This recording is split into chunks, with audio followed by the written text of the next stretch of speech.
Hi there, it's Karen again. Today we're going to talk about the Jean-Clement audio recordings.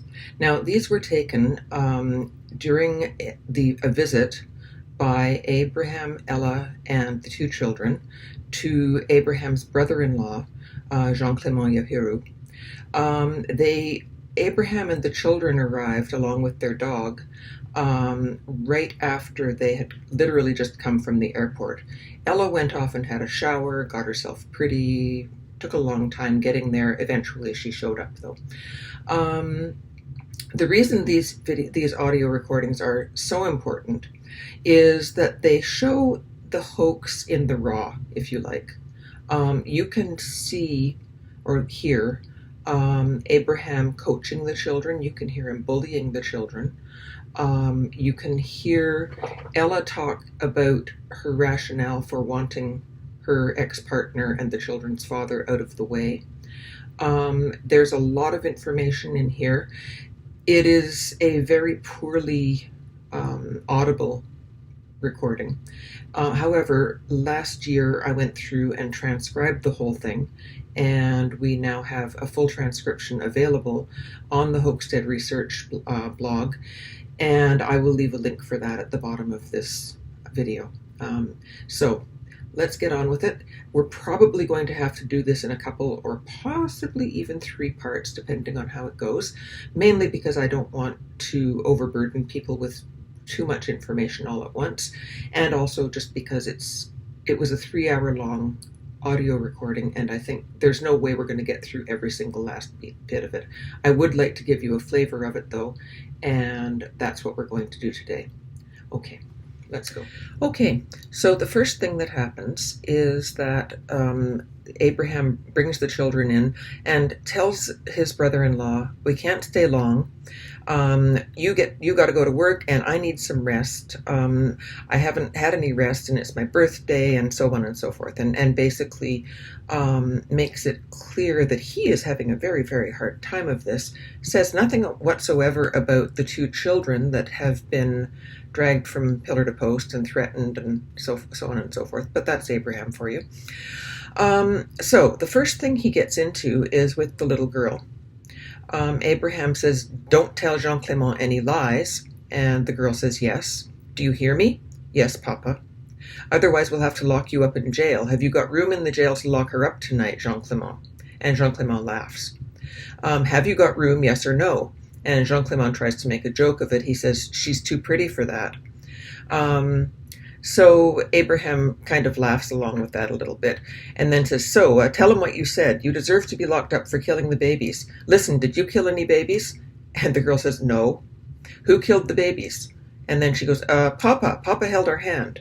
Held your hands? Yeah. We put on our hand, and then Abraham interrupts and says, he makes you put he puts your hand on. And then she talks about how, her father allegedly puts his hand on theirs and then cuts off the baby's head. And Abraham interjects again, he teaches you. And then Abraham goes off on a long rant to Jean-Clement saying, what do you think? Well, you don't understand what I'm telling you. They're killing babies wholesale. They're killing them, they're drinking the blood, and they're eating the meat. And the skulls of the baby, they're tying them 4 skulls here, 4 skulls here, 1 here, 1 here, 2 here, 1 here, elbows here, and they're making, what about the shoes? And then he asks the girl about the baby skin shoes. So a little bit further down, again, if you read this entire thing, you can see how Abraham is really guiding the kids through this. And he really seems to have it in for the little girl, who apparently stood up to him a little bit more in Morocco than the boy did, because she was a bit older and possibly more used to standing up to her mother, who knows. So then Abraham asks her, so then how many adults are involved? Oh, there may be like 400 plus 450, 430, something like that. And Abraham says, over 400 adults. And how many skulls do they wear each? And the child doesn't answer. How many skulls do they wear? 20. So there's over 400 adults and they're all wearing 20 skulls each. Can you do the math? That's over 800. Abraham, that's over 8,000. So right away, you have Abraham threatening her with jail, claiming that he's going to put her in the jail, which is a bit reminiscent of when he threatened to bury the children in the desert. You have him drilling the little girl so far, but it will come to the little boy later, on the facts as he sees them, and getting her to repeat almost like a catechism that one would learn in Sunday school. How many disciples did Jesus have? 12. That kind of thing. For her, it's how many skulls does each person wear? Long pause. How many skulls? 20. Right. Okay. So then they move on, and that is how it's going to go for an entire evening, pretty much, with these children, and. If you read the whole thing, you'll see this. We're going to skip around a little bit and just do some of what I think are the key elements that show you a real sense of how this thing went, and what it must have been like for the children. Now, there's a section where Abraham asks the little boy who has tattoos, and it goes like this. The little boy, he says, "Who has the tattoos?" And the little boy says, "Me and my sister and my mom and my mother don't have tattoos." And Jean-Clement says, "You don't have tattoos?" And he says, "Yeah, if my mom was doing it, if she was touching me, I would have had a tattoo right now." And Abraham says, "What about your older brother? Same thing about your brother."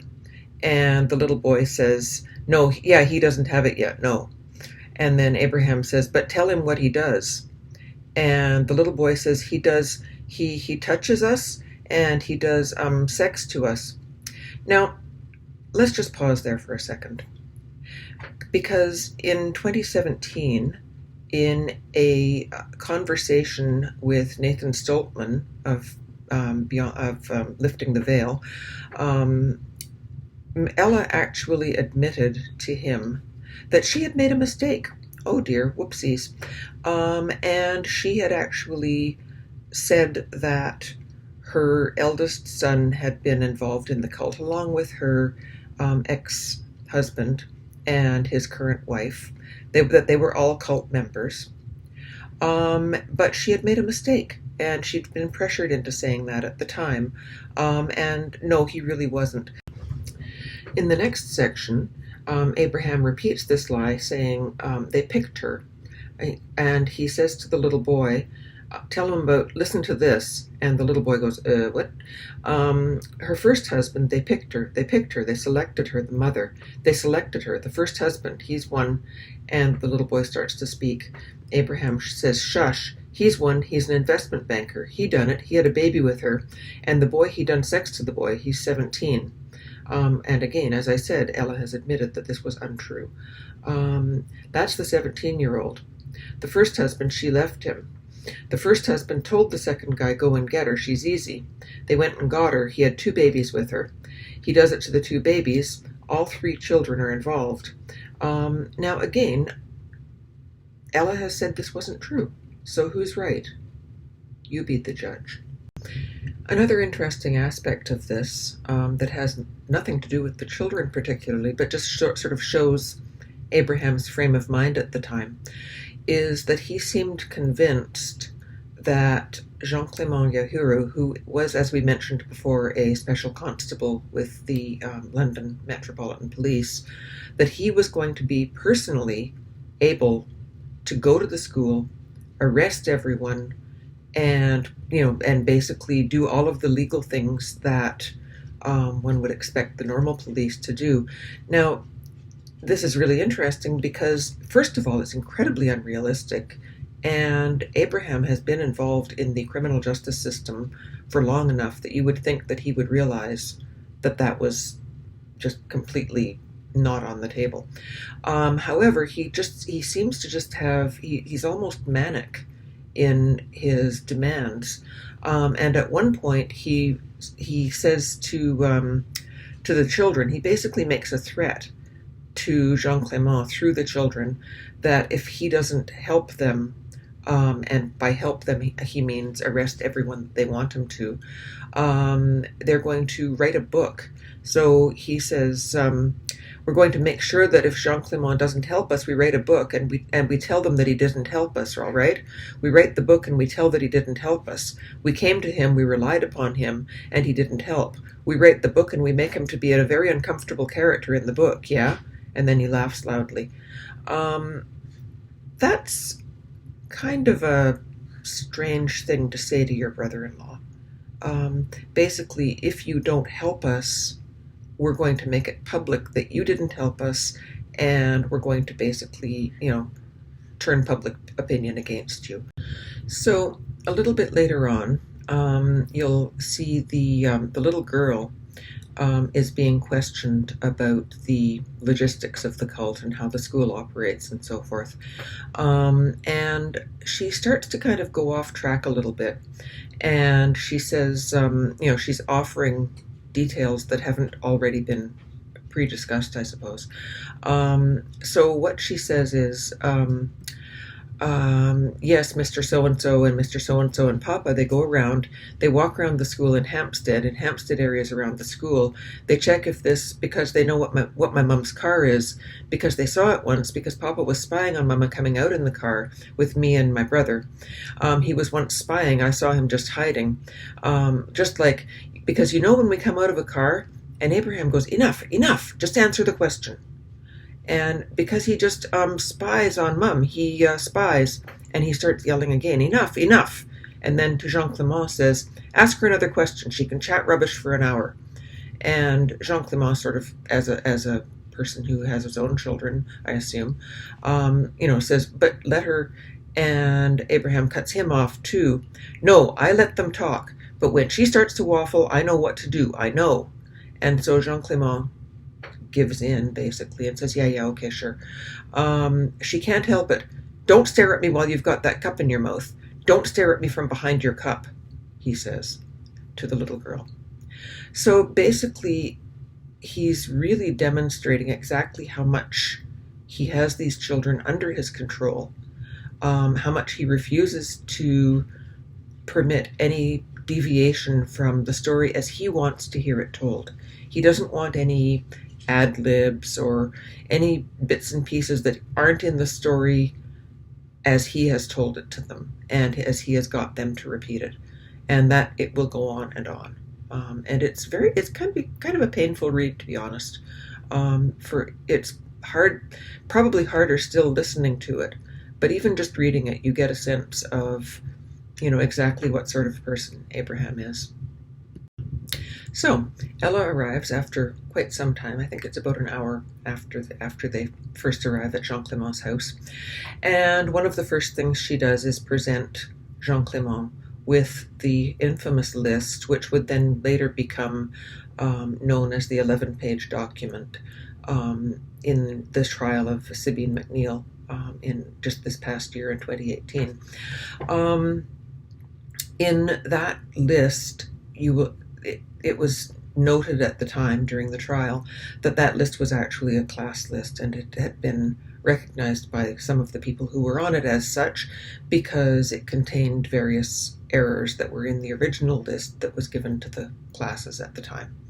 So she hands this to Jean-Clement, and he takes it, and he seems at this point to almost be doing some kind of a police interview, or what he thinks would be a police interview, asking questions about spelling people's names and that sort of thing, and trying to get it all down, I guess, trying to make sure that he's got all of the facts as they are being presented by Abraham and Ella and the children.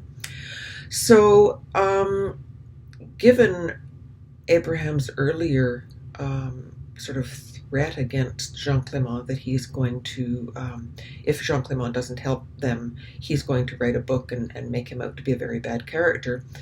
What comes next is a little bit interesting, and that is you can see Abraham actually attempting to humiliate his brother-in-law.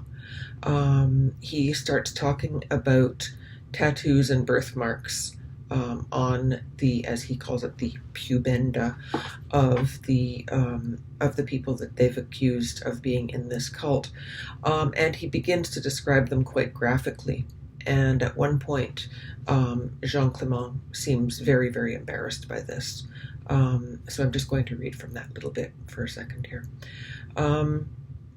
So the Abraham says, "Those red things, these are birthmarks they have. The headmistress has a big pink birthmark. I wonder how the children could know that the headmistress has a big pink birthmark, and how could they also know that she has a tattoo? And how could they also draw it so intricately? How could they know about the headmistress's birthmark so intimately? How could they also know?" And Jean-Clement is going, what? And a little bit later on, Jean-Clement says, no, we're not specialists for children. We can't hear this. What he's referring to is that in the police, when children are being interviewed, especially about sexual abuse, they have to be interviewed by specialist officers. And that is exactly what did happen when the police finally did get involved. And he doesn't want to hear about this. But anyhow, Abraham keeps going on, and Jean-Clement says, "So it's just on the thighs?" "Oh, no, it's not just on the thighs." And Jean-Clement starts to stutter. He goes, you're telling me? And Abraham says, "No, Jean-Clement, your sensibilities." And then he kind of laughs and says, "Look, if he was white, you'd see he's blushing now." It's quite clear that he's really trying to make Jean-Clement uncomfortable with this information. It's a little bit sadistic. Anyway, that it's an interesting little interlude, and I think again shows a great deal about who Abraham is and how he acts.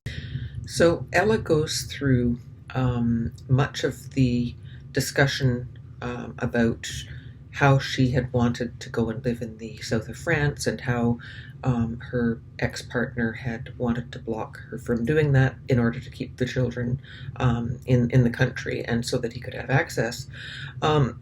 She talks about this quite openly in this video, and there's quite a bit of detail about it, which is where we got a lot of information in the first place that we shared in our video about Ella. Now, at one point there's an interesting little exchange where it's pretty clear that they're not really talking about their dad. They're talking about what actually happened to them in Morocco, because they're using the exact same language and everything. Just have a listen to this. So Abraham said they did get to the point of telling Mum. The little girl wanted to tell. "How many times did you want to tell?" And she says, "A few, but not a lot. A few because you were scared." And then Jean-Clement says, "How did she come to talk to you?" And the little girl says, "What did you tell to him, I think?" And it's clear that she isn't really sure what she should be saying to Jean-Clement, because she doesn't know how much he knows or what he's been told to think. So Ella says, "I think they were, what I understand from what happened was that they were beaten, they were hurt, and they were really, really scared." And Jean-Clement says, "Who did that? Who beat you?" And the little boy says, "Papa, he gets out his spoon, he gives us licks, like salad ones, not like..." And then Abraham says, "Big metal spoons." Well, he would know, wouldn't he? The little girl says, "No, like the ones you dish out pasta." And Jean-Clement says, "Ah." And the little girl says, "The big ones. He hits us on the head with them to make sure it hurts. We scream or we say it hurts." This is exactly what she told the police that Abraham had done to her and her brother. Exactly. So it's a curious case of reversal, where they are essentially telling the truth, but they're telling it about the wrong person. The last piece we're going to look at for today has to do with the tattoos. Most people who are familiar with this hoax are quite well aware that there were allegations that various people involved in the alleged cult had tattoos on their private parts.